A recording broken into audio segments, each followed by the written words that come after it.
Hello friends, good morning. ધોરણ 12 આંકડાશાસ્ત્ર વિષયમાં આપનું સ્વાગત છે। આપણે અગાઉ લેક્ચર નંબર 4 માં ક્રમાંક સહસંબંધના દાખલાઓ આપણે તમને કરાવેલા, કઈ રીતે ક્રમ આપવાનો અને અવલોકનોનું પુનરાવર્તન થતું હોય તો CF ની ગણતરી કરવી પડે। પ્રેક્ટિસ માટે હજી થોડાક દાખલા આપણે લઈ રહ્યા છીએ, એટલે જેથી તમને વધારે પ્રેક્ટિસ થાય। તો જો આજે આપણે અભ્યાસ કરવાનો છે થોડાક એનાથી આગળના દાખલા। વિભાગ F વિભાગમાં દાખલા નંબર છે 5 પ્રશ્ન। માતાનું વજન આપેલું છે કિલોગ્રામમાં, બાળકનું વજન આપેલું છે કિલોગ્રામમાં, પછી એને આપણે અનુક્રમે x અને y આપેલા, અહીંયા રકમ લખી છે એ પ્રમાણે હવે આને આપણે ક્રમ આપીશું। જેને જેને ક્રમ અપાતા જાય એને ટીક કરતા જવાનું, ખરાની નિશાની કરતા જવાનું। તો જો સૌથી પહેલા આપણે x ની કિંમતોને ક્રમ આપીએ તો સૌથી મોટી કિંમતને પહેલો ક્રમ, સૌથી મોટી કિંમત આમાં કઈ છે એ જોઈ લેવાનું। આપણે એક વખત રકમ બરાબર ફરીથી ચેક કરી લઈએ તો 59 72 66 64 77 60 2.5 3.4 3.1 2.7 2.8 1.3 અને 3 બરાબર। તો હવે સૌથી પહેલા સૌથી મોટું અવલોકન છે 77, જોઈ 77 અને 72 એમાંથી મોટું જે હોય એની પહેલો ક્રમ આપો। તો 77 મોટું છે એની પહેલો ક્રમ આપો, 77 ને પહેલો। x ને અત્યારે ક્રમ આપણે આપી રહ્યા છીએ, પછી 77 અને 72, તો 77 મોટું હતું એને પહેલો ક્રમ અપાઈ ગયો, હવે 72, તો 72 પર ટીક કરી દો એટલે બીજી વખત આ ક્રમ પાછો ન લેવાય એટલા માટે, તો 72 ને બીજો ક્રમ। એના પછી આગળ વધીએ, હવે 72 અને 77 ને ક્રમ અપાઈ ગયા, હવે 6 ની સિરીઝમાં 66 64 66 અને 60 છે, એટલે હવે આમાંથી સૌથી મોટું જે હોય તો એને ક્રમ આપો। તો 66 છે પણ 66 પાછું બે વખત છે, એટલે અહીંયા જો x ને આપણે પહેલો ક્રમ અપાઈ ગયો, બીજો ક્રમ અપાઈ ગયો। પહેલો ક્રમ કોને આપ્યો? 77, બીજો ક્રમ કોને આપ્યો? 72।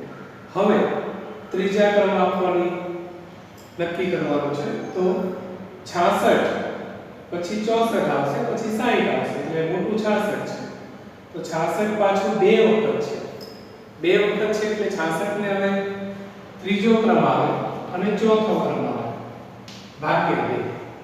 એક 66 ને ત્રીજો, એક 66 ને ચોથો, પણ આપણે એવો ક્રમ આપી શકતા નથી, એટલે અહીંયા લખવાનું ત્રીજો વત્તા ચોથો, જે ક્રમ આવતો હોય, અને બે સંખ્યા છે એટલે ભાગ્યા 2। હવે આનો સરવાળો કરી નાખો એટલે ભાગ્યા 2, 3 વત્તા 4 7, 7 ભાગ્યા 2 3.5। તો હવે આ જે 66 છે એને 3.5 અને આ જે 66 છે એને 3.5, ખરાની નિશાની કરતા જાઓ એટલે તમને ખબર પડે કે બરાબર છે કે નહીં।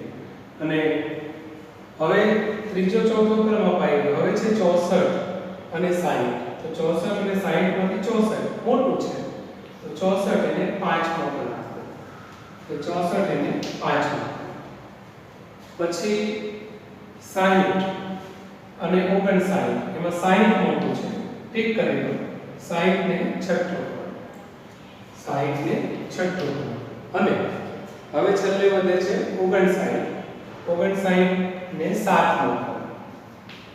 તો આ રીતે આપણે 1 થી 7 નંબર સુધીના ક્રમ આપીએ, પણ વચ્ચે કોઈ પુનરાવર્તન ન થાય તો 1 2 3 4 5 6 7 સુધી આવે, પુનરાવર્તન થાય છે એટલે આ 66 ને આપણે બે વખત પુનરાવર્તન થયું એટલે એનો ક્રમ આવતો હતો ત્રીજો ચોથો, તો ત્રીજો વત્તા ચોથો ભાગ્યા 2 એટલે 3.5, એ પ્રમાણે એને આપણે ક્રમ આપવા પડશે।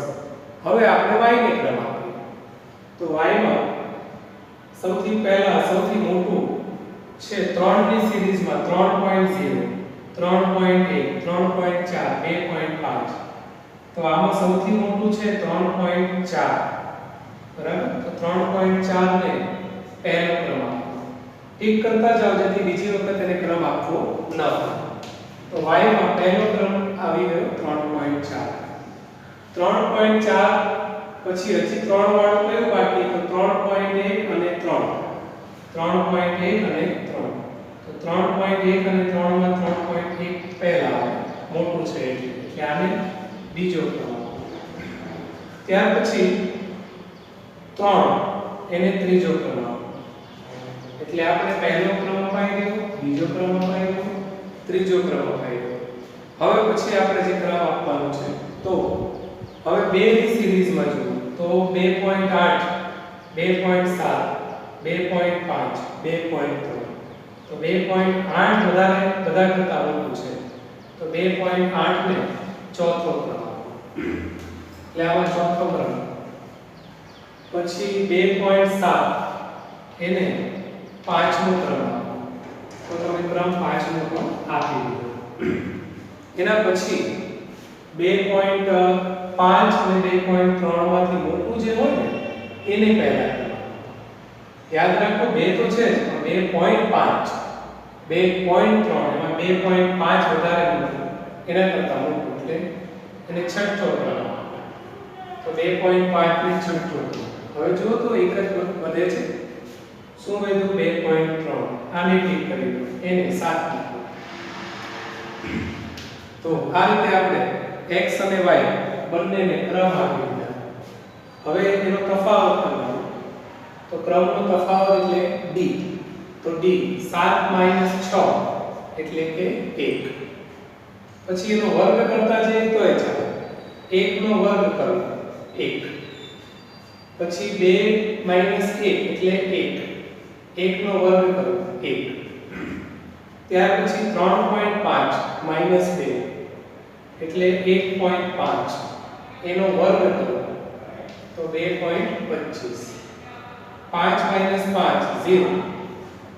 એનો વર્ગ કરો 0 નો વર્ગ 0. 1 - 4 એટલે કે -3. એનો વર્ગ કરો 9. પછી 3.5 - 7 એટલે -3.5. હવે -3.5 નો વર્ગ કરો તો 3.5 ગુણ્યા 3.5 એટલે કે 12.25. તો એનો વર્ગ થશે 12.25. અને છેલ્લે 6 - 3 એનો વર્ગ થશે 9. ચેક કરી લઈએ. સિગ્મા d બરાબર 0 થાય છે કે નહીં? થવું જોઈએ. તો 1 ને 2 અને 1 3 3.5 વત્તા 3 એટલે 6.5 અને 3 ને 3.5 એટલે 6.5. તો સિગ્મા d બરાબર 0 થઈ ગયું. હવે આનો સરવાળો 1 ને 2 ને 2 4, 4 ને 9 13, 13 ને 12 25, 25 ને 9 34 અને 0.25 અને 25 એટલે 34.50. તો સિગ્મા d સ્ક્વેર 34.50. ફરીથી ચેક કરી લેજો. 1 ને 2 ને 2 4, 4 ને 9 13, 13 વત્તા 12 25, 25 ને 9 34. 25.25.25 એડ કરો એટલે 0.50. કોઈ પણ દાખલો ગણો બે વખત ચેક કરી લો સરવાળો, એમાં ભૂલ ન હોવી જોઈએ. તો આ ક્રમ આપેલા એ આપણે કાઢી નાખીએ છીએ અહીંયા ગણતરી દર્શાવવા. હવે અવલોકનોનું પુનરાવર્તન થતું હોય ત્યારે CF ની ગણતરી કરવી પડે. એટલે CF ની ગણતરી કરો અને પછી તમે સહસંબંધ શોધી શકો. તો જો CF માં સૌથી પહેલા અવલોકન, પછી કેટલી વખત એનું પુનરાવર્તન થયું તે લખો અને એનું સૂત્ર m3 - m/12 બાર.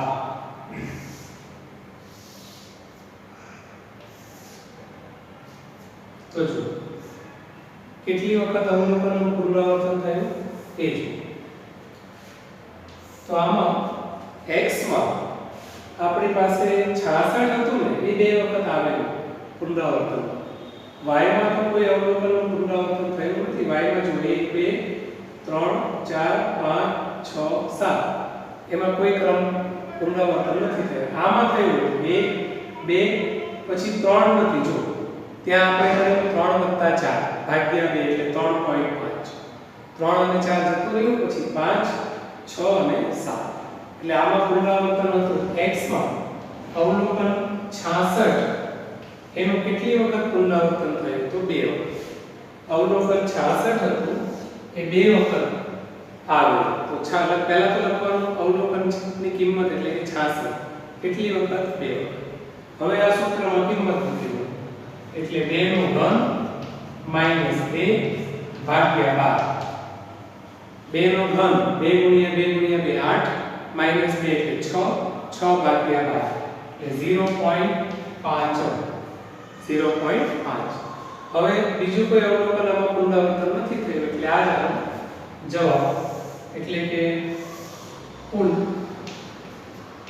અને CF બરાબર 0.5 નો સરવાળો એક જ અવલોકન છે 66 નહીંતર 2-3 અવલોકન હોય તો આમાં આપણે ઉભા સરવાળો કરી શકાય બસ હવે સૂત્ર મૂકો તો પહેલો સ્ટેપ કોષ્ટક તૈયાર કરો બીજો સ્ટેપ CF ની ગણતરી કરો હવે R શોધો તો ક્રમાંક સહસંબંધક R બરાબર 1 - 6 સિગ્મા d સ્ક્વેર છેદમાં n કૌંસમાં n સ્ક્વેર માઈનસ 1 તમે બધા સૂત્રથી પરિચિત છો તો R બરાબર 1 - 6 સિગ્મા d સ્ક્વેર પણ હવે આમાં CF આવ્યો છે એટલે સૂત્રમાં થોડોક સુધારો કરવો પડે તો સિગ્મા d સ્ક્વેર કૌંસમાં વત્તા CF તો આ પ્રમાણે સુધારો કરવો પડે તો R બરાબર 1 - 6 કૌંસમાં સિગ્મા d સ્ક્વેર વત્તા CF છેદમાં n સ્ક્વેર માઈનસ 1 આપણે CF ગણેલો છે તેનો ક્યાંય ઉપયોગ તો કરવો ને મિત્રો એટલે ઉપયોગ આ સૂત્રમાં થશે તો હવે 1 - 6 સિગ્મા d સ્ક્વેર એટલે આ તમારું d સ્ક્વેર એનું ટોટલ તો 34.50 વત્તા CF નો સરવાળો 0.5 અને છેદમાં n એટલે અવલોકનોની સંખ્યા તો 1 2 3 4 5 6 7 n બરાબર 7 તો 7 પછી 7 નો વર્ગ માઈનસ 1 એટલે 1 - 6 ચલો 34.50 વત્તા 0.5 કરો એટલે કે 35 છેદમાં n 7 નો વર્ગ 49 માઈનસ 1 6 ગુણ્યા 35 કઈ રીતે આવ્યા તો 34.50 વત્તા 0.5 એટલે 35 12 6 છે અને અહીંયા 7 નો વર્ગ 49 માઈનસ 1 એટલે કે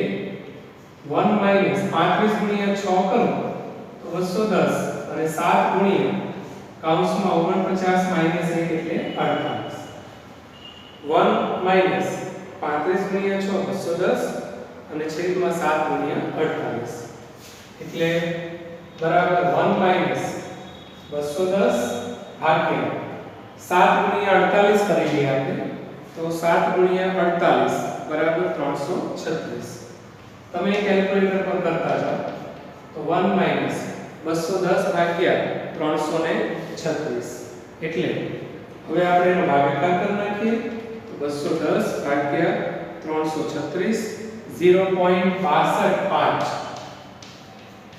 ત્રીજો આંકડો જો પોઈન્ટ પછી પહેલો બીજો ત્રીજો આંકડો 5 કરતા વધુ હોય તો આ બીજા આંકડાને 1 વધારી દેવું કે 1 - 0.62 ને બદલે 63 લખી દેવું 62 પછી 5 હતું એટલે 63 કરી દેવું એટલે જવાબ છે 0.37 R બરાબર 0.37 તો આ પ્રમાણે આ દાખલાઓ આપણે કરી શકાય હવે આપણે આગળ જઈએ છીએ તો પ્રશ્ન નંબર 6 એમાં તમને મહત્તમ તાપમાન અને આઈસ્ક્રીમનું વેચાણ આપેલું છે એને પણ આપણે ક્રમ આપીશું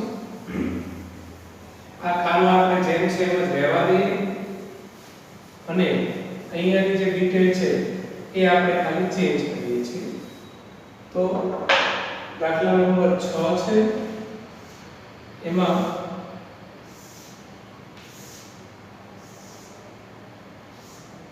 પહેલું ખાનું આપણને આપેલું છે મહત્તમ તાપમાન સેલ્સિયસમાં મહત્તમ તાપમાન સેલ્સિયસમાં એને આપણે x આપી દઈએ અને આઈસ્ક્રીમનું વેચાણ કિલોગ્રામમાં આઈસ્ક્રીમનું વેચાણ કિલોગ્રામમાં એને આપણે y આપી દઈએ બરાબર તો હવે એની રકમ લખી લઈએ 35 42 40 39 35 42 40 39 44 45 40 અને 40 હવે આઈસ્ક્રીમનું વેચાણ 600 680 750 600 680 750 630 920 630 920 750 900 અને 720 અને 720 રકમ પાછી ચેક કરી લઈએ 35 42 40 39 44 40 45 અને 40 આઈસ્ક્રીમનું વેચાણ 600 680 750 630 920 750 900 અને 720 રકમ બરાબર હોવી જોઈએ તો હવે આગળ આપણે વધીએ છીએ સૌથી પહેલા ક્રમ આપીશું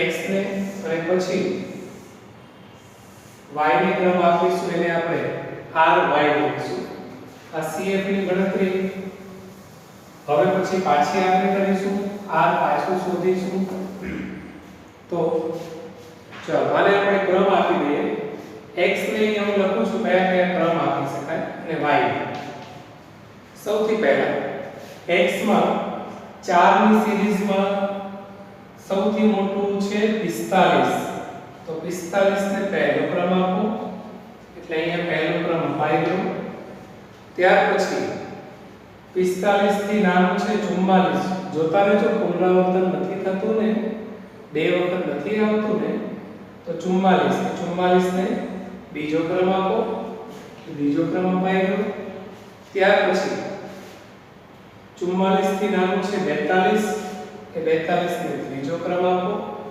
એટલે ત્રીજો ક્રમ અપાઈ ગયો હવે 42 પછી આપણે આને ટીક કરતા જઈએ 45 ને ક્રમ આપી દીધો પહેલો 44 ને આપી દીધો બીજો 42 ને આપી દીધો ત્રીજો એટલે બીજી વખત આ જોવાય હવે આવે છે 40 તો 40 ત્રણ વખત છે જો વિદ્યાર્થી મિત્રો ત્રણ વખત છે 1 2 3 તો ત્રણ ક્રમ આપી દીધા છે તો એ ક્રમ ક્યાંથી શરૂ થાય ચોથાથી ચોથો ક્રમ ચોથો પાંચમો છઠ્ઠો ત્રણ સંખ્યા છે કે ત્રણ ક્રમ આપવા પડે પણ અહીંયા ત્રણે ત્રણ ની કિંમત સરખી છે એટલે આપણે એને આ રીતે ક્રમ અપાય તો ચોથો વત્તા પાંચમો વત્તા છઠ્ઠો ત્રણ ક્રમ આપવાના છે ત્રણ સંખ્યા છે તો ચોથો પાંચમો છઠ્ઠો પણ આપણે સરેરાશ ક્રમ આપવો પડે અવલોકન સરખા હોય તો ચોથો પાંચમો છઠ્ઠો ભાગ્યા 3 ત્રણ સંખ્યા છે એટલે ભાગ્યા 3 ચાલો તો હવે આને 4 + 5 9 9 + 6 15 15 ભાગ્યા 3 એટલે કે 5 તો હવે જ્યાં 40 છે એને પાંચમો ક્રમ આપો તો આ 40 ને પાંચમો ક્રમ આ 40 ને પાંચમો ક્રમ આ 40 ને પાંચમો શા માટે પાંચમો ક્રમ તો ચોથો પાંચમો છઠ્ઠો ભાગ્યા 3 પાંચમો હવે 6 સુધી ક્રમ અપાઈ ગયા છે હવે આપણે 7મો અને 8મો ક્રમ આપવાનો છે તો 39 એને 7મો ક્રમ 6 ક્રમ અપાઈ ગયા છે એટલે 7મો અને 39 પછી 35 એને આપણે ક્રમ આપીશું 8 તો આ રીતે 8 ક્રમ તમે આપી શકો હવે y ને ક્રમ આપો એટલે 35 ને ક્રમ આપી દઈએ 8 ચાલો ફરીથી પહેલો ક્રમ બીજો ક્રમ ત્રીજો ક્રમ પછી ચોથો ક્રમ આવતો હતો ને ત્યાં 40 ત્રણ વખત આવ્યો એટલે ચોથો પાંચમો છઠ્ઠો ભાગ્યા 3 એટલે 40 છે અને પાંચમો બીજી વખત 40 છે એને પાંચમો ત્રીજી વખત 40 છે એટલે 5. હવે 7મો 8મો ક્રમ પછીની સંખ્યાઓને આપણે આપીએ. હવે y નો ક્રમ આપી દઈએ. ry એટલે y ને ક્રમ આપો. સૌથી મોટું છે 920, તો 920 ને પહેલો ક્રમ આપો. ત્યાર પછી એનાથી નાનો છે 900, 900 ને બીજો ક્રમ આપો. ત્યારબાદ 900 પછી 800 વાળો કોઈ અવલોકન નથી, 700 વાળો છે. તો 700 માં 750 અને 720, એમાં 750 બે વખત છે, એને ત્રીજો અને ચોથો ક્રમ આવે એમ છે. એટલે ત્રીજો ક્રમ વત્તા ચોથો ક્રમ અને બે સંખ્યા છે ને એટલે ભાગ્યા 2. તો પહેલો ક્રમ 920 ને, બીજો ક્રમ 900 ને, પછી 750 બે વખત છે એટલે 750 ને 3 વત્તા 4 7 ભાગ્યા 2 એટલે 3.5. એટલે આ 750 ને 3.5 મો ક્રમ આપી શકાય. તો આપણે 4 સુધીના ક્રમ આપી દીધા. 750 પછી 720 છે, એને આપણે 5મો ક્રમ આપી શકાય. તો 5મો ક્રમ અપાઈ ગયો. 720 પછી હવે 680 છે, એને છઠ્ઠો ક્રમ આપો. 680 ને છઠ્ઠો ક્રમ.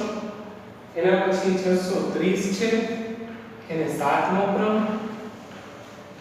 અને છેલ્લે 600 છે, એને 8મો.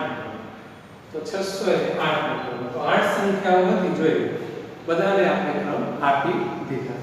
આમાં પણ ક્રમ જુઓ તો પહેલો ક્રમ, પછી બીજો ક્રમ, ત્રીજો ચોથો ક્રમ નથી અપાયો કારણ કે ત્રીજા ચોથામાં બે સંખ્યાઓ સરખી હતી. એટલે ત્રીજો વત્તા ચોથો ભાગ્યા ત્રીજો વત્તા ચોથો ભાગ્યા આ રીતે ક્રમ આપી શકાય. પછી ત્રીજો ચોથા પછી 5મો ક્રમ, પછી છઠ્ઠો ક્રમ, 7મો ક્રમ અને 8મો ક્રમ. આ રીતે ક્રમ આપી શકાય. ક્રમ આપવામાં ખૂબ કાળજી રાખવી. મોટા ભાગે આપણે ભૂલ કરીએ છીએ અને જે દાખલામાં માર્ક આવવા જોઈએ કે માર્ક ગુમાવીએ છીએ. આ ચેપ્ટર સરળ છે, માર્ક લઈ શકાય એમ છે. ચાલો હવે બાદ બાકી કરી દઈએ. 8 - 8 0, એનો વર્ગ 0. 3 - 6 -3, એનો વર્ગ 9. 5 માંથી 3.5 બાદ કરીએ તો 1.5, એનો વર્ગ 2.25 આવી શકે. પછી 7 માંથી 7 0, એનો વર્ગ 0. 2 માંથી 1 એનો વર્ગ 1. 5 - 3.5 1.5, એનો વર્ગ 2.25.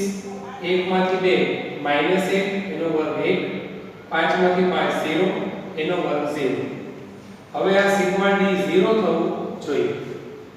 તો 3 અને 1 4 -4, 1.5 1.5 3 અને 1 4 +4.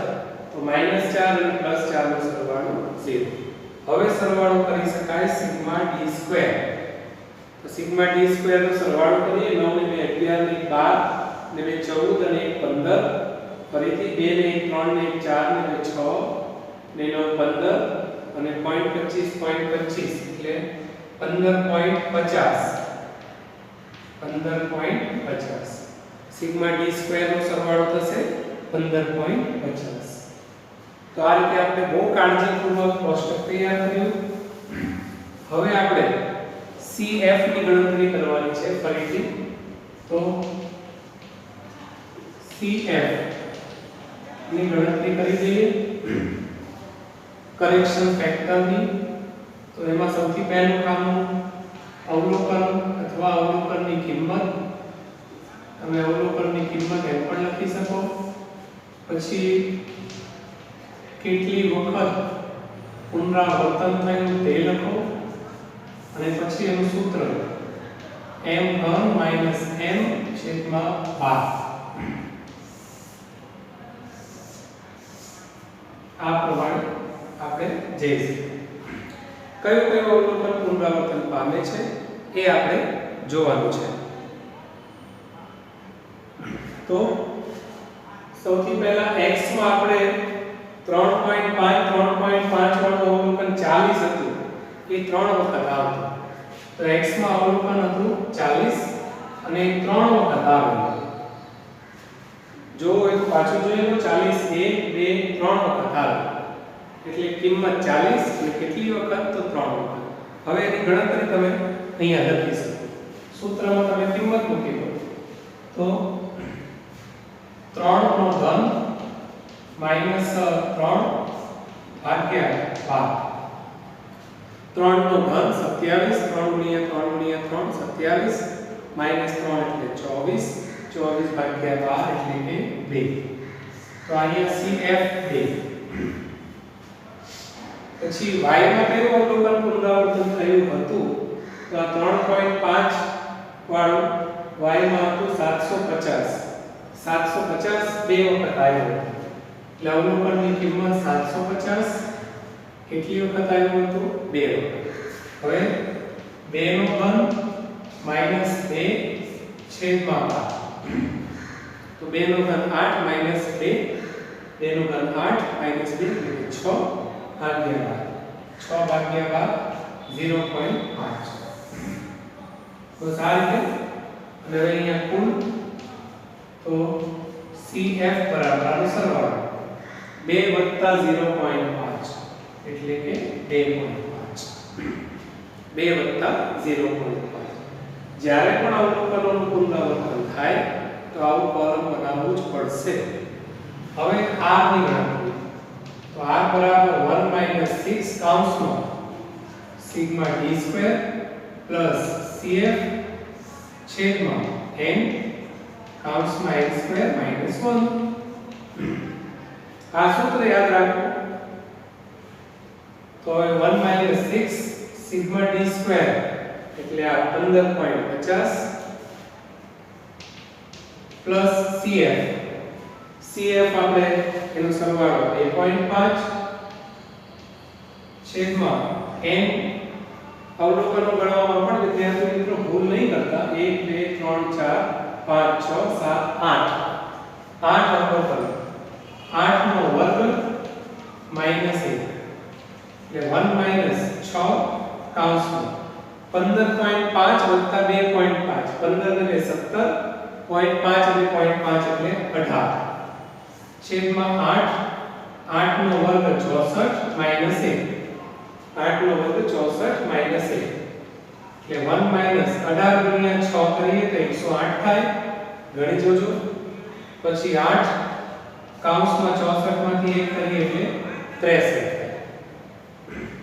એટલે બરાબર 1 માઈનસ 108 છેદમાં 8 ગુણ્યા 63 કરીએ આપણે કેટલું થાય જોઈ લઈએ 8 ગુણ્યા 63 બરાબર 504 તો 504 હવે 1 માઈનસ 108 ભાગ્યા 504 કરીએ કેલ્ક્યુલેટર પર 108 ભાગ્યા 504 એટલે 0.21 એટલે બાદ કરીએ એકમાંથી તો r બરાબર 0.79 તમને જવાબ મળશે તો આ પ્રમાણે આપણે દાખલાઓ પુનરાવર્તન થતા હોય એવા ગણી રહ્યા છીએ હવે આપણે ખૂબ અગત્યનો દાખલો ગણવાનો છે સ્વાધ્યાય 2 વિભાગ F માટે દાખલા નંબર 7 દાખલા નંબર 7 આ ગણતરી લખાઈ ગઈ છે તો હવે આપણે આને કાઢી નાખીએ અને ફરીથી આપણે CF ની ગણતરી અહીંયા કરીશું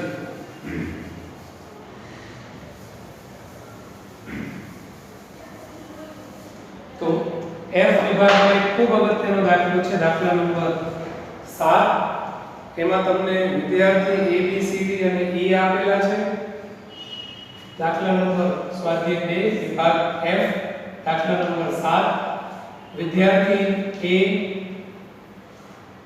A B C D આપેલા છે એ આપણે A B C D અને E ત્યાર પછી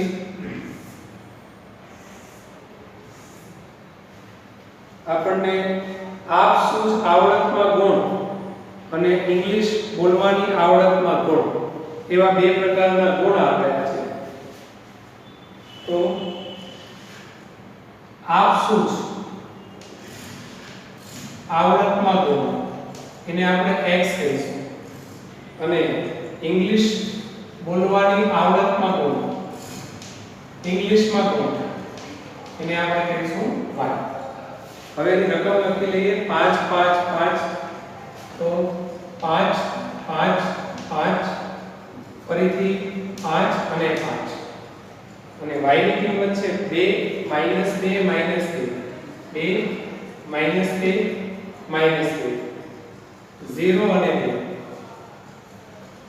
તો આ પ્રમાણે આ દાખલો ખૂબ અગત્યનો આપણે એટલા માટે કે એમાં માઈનસ સંખ્યાઓ પણ આપેલી છે, તો એને કઈ રીતે ક્રમ આપવો એ તમે શીખી શકશો.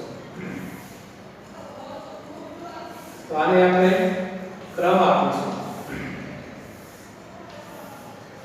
ચાલો તો જુઓ હવે પહેલો ક્રમ કોને આપવો? તો અહીંયા x આ ABCD નું મહત્વ ખાલી વિદ્યાર્થી પૂરતું જ મર્યાદિત છે, બાકી એને ગણતરીમાં ધ્યાનમાં લેવાનું નથી. તો આ x થી જુઓ 5 5 5 5 5 પહેલો બીજો ત્રીજો ચોથો પાંચમો પણ એમ કરી શકાય નહીં. તો જુઓ x ને આપણે ક્રમ આપતા હતા પહેલો બીજો ત્રીજો, પરંતુ અહીંયા બધા જ અવલોકનો પુનરાવર્તન પામે છે કે કોઈકને પહેલો બીજો એવું આપી શકાય નહીં. એટલે પહેલો વત્તા બીજો વત્તા ત્રીજો વત્તા ચોથો વત્તા પાંચમો બધા જ અવલોકન સરખા છે. એક તો આને 1 ના આપી શકાય અને 2 ના આપી શકાય, એટલે 1 2 3 4 5 એટલે ભાગ્યા 5 અવલોકન છે, એટલે ભાગ્યા 5. તો 1 ને 2 3 ને 3 6 6 ને 4 10 10 ને 5 15 15 ભાગ્યા 5 15 ભાગ્યા 5 એટલે 3. તો આપણે દરેક અવલોકનને હવે એ જ રીતે ક્રમ આપવો પડશે. ચાલો આ 5 ને 3 આ 5 ને 3 આ 5 ને 3 આ 5 ને 3 આ 5 ને ઘણા એમ કહેશે કે આમાં 1 2 ક્યાં ગયું, પણ આપણે સરેરાશ ક્રમ આપવાનો હોય છે જે આ રીતે જ આપણે આપીએ છીએ. જે અવલોકન રિપીટ થતા હોય પુનરાવર્તન થતા હોય એ અવલોકનને જેટલા અવલોકન હોય એનો સરવાળો કરવો, જે ક્રમ આવતો હોય આનો ક્રમ 1 થી શરૂ થતો હતો એટલે 1 થી શરૂ કરવો અને જેટલા અવલોકન હોય એનો સરવાળો 1 2 3 4 5 ભાગ્યા 5. y માં હવે આ માઈનસ પ્લસ ની સંખ્યા છે તો પ્લસ સંખ્યાઓને પહેલા ક્રમ આપો. તો પ્લસ માં 2 અને 2 છે એ પાછું 2 વખત છે, એટલે y માં પહેલો ક્રમ 2 ને આપી શકાય પણ 2 વખત છે એટલે એને પહેલો ક્રમ વત્તા બીજો ક્રમ ભાગ્યા 2 આ રીતે ક્રમ 1 વત્તા 2 તો 1 વત્તા 2 એટલે 3 3 ભાગ્યા 2 એટલે આ 2 ને 1.5 અને આ 2 ને 1.5 નો ક્રમ આપો. આગળ એના પછી આવે છે 0. તમને સંખ્યા રેખા ખબર છે તો અહીંયા 0 પછી અહીંયા 1 અહીંયા 2 3 1 માઈનસ માઈનસ 2 માઈનસ 3. તો તમારે ક્રમ આપતી વખતે પહેલા 3 ને પહેલો ક્રમ આપવાનો, પહેલો બીજો ત્રીજો ચોથો પાંચમો છઠ્ઠો સાતમો. ધન સંખ્યાને પહેલા ક્રમ આપો, પછી 0 પછી -1 -2 -3 એને ક્રમ આપો. એટલે ક્રમ આપતી વખતે 3 હોય તો એને પહેલો ક્રમ, 2 હોય તો બીજો ક્રમ, 1 ને ત્રીજો ક્રમ, 0 ને ચોથો ક્રમ, પછી -1 ને પાંચમો ક્રમ, -2 ને છઠ્ઠો ક્રમ, -3 ને સાતમો ક્રમ. આ રીતે આગળ તમે ક્રમ આપતા જાઓ. તો હવે આપણે 2 ને ક્રમ અપાઈ ગયા, હવે 0 આવે છે. આમ જમણી બાજુથી ડાબી તરફ જાઓ તો 0 વચ્ચે આવશે, એટલે 0 આવશે એને હવે ત્રીજો ક્રમ આપો. પહેલો બીજો અપાઈ ગયો, 0 ને ત્રીજો ક્રમ આપો. એના પછી -2 બે વખત છે એટલે એને ચોથો અને પાંચમો ક્રમ આપી શકાય, પણ બે વખત છે એટલે अलग अलग नहीं आ રીતે ચોથો ક્રમ વત્તા પાંચમો ક્રમ ભાગ્યા 2 9 ભાગ્યા 2 એટલે 4.5 અને આ 4.5 તો આ પ્રમાણે આપણે આને ક્રમ આપ્યો હવે તફાવત પછી તો કાર્ય આપણું ઘણું બધું સરળ થઈ ગયું 3 1.5 એટલે 1.5 3 4.5 એટલે કે -1.5 3 4.5 -1.5 3 3 0 3 1.5 1.5 સરવાળો કરો તો સિગ્મા d 0 થવો જોઈએ તો 1.5 અને 1.5 એટલે 3 વત્તા 3 -1.5 -1.5 એટલે ઓછા તો વત્તા 3 ઓછા 3 એટલે 0 હવે આ વર્ગ 1.5 નો વર્ગ 2.25 -1.5 નો વર્ગ 2.25 -1.5 નો વર્ગ 2.25 0 1.5 નો વર્ગ 2.25 હવે આનો સરવાળો 2 ને 2 4 ને 2 6 ને 2 8 25 ને 25 50 ને 75 અને 25 એટલે કે એક બીજા થઈ જાય એટલે 9 તો સિગ્મા d સ્ક્વેર બરાબર 9 તો આ પ્રમાણે આને ક્રમ આપણે આપ્યો હવે કોષ્ટક તૈયાર થઈ ચૂક્યું છે તો હવે CF ની ગણતરી આપણે કરવી પડશે તો જો અવલોકનોનું પુનરાવર્તન થતું હોય તો CF ની ગણતરી કરવી જ પડે તો હવે અવલોકનોનું પુનરાવર્તન થાય છે એ આપણે જોઈએ તો સૌથી પહેલા x માં કયા કયા અવલોકનનું પુનરાવર્તન થાય છે તો x ની કિંમતમાં 5 એક જ અવલોકન હતું અવલોકનની કિંમત 5 હવે એનું પુનરાવર્તન કેટલી વખત થયું તો 5 વખત 5 વખત આવ્યું 5 છે ને 5 વખત છે ગણી લો 1 2 3 4 5 તો 5 તો હવે 5 નો ઘન -5 ભાગ્યા 12 5 નો ઘન 5 ગુણ્યા 5 125 5 એટલે કે 120 ભાગ્યા 12 એટલે કે 10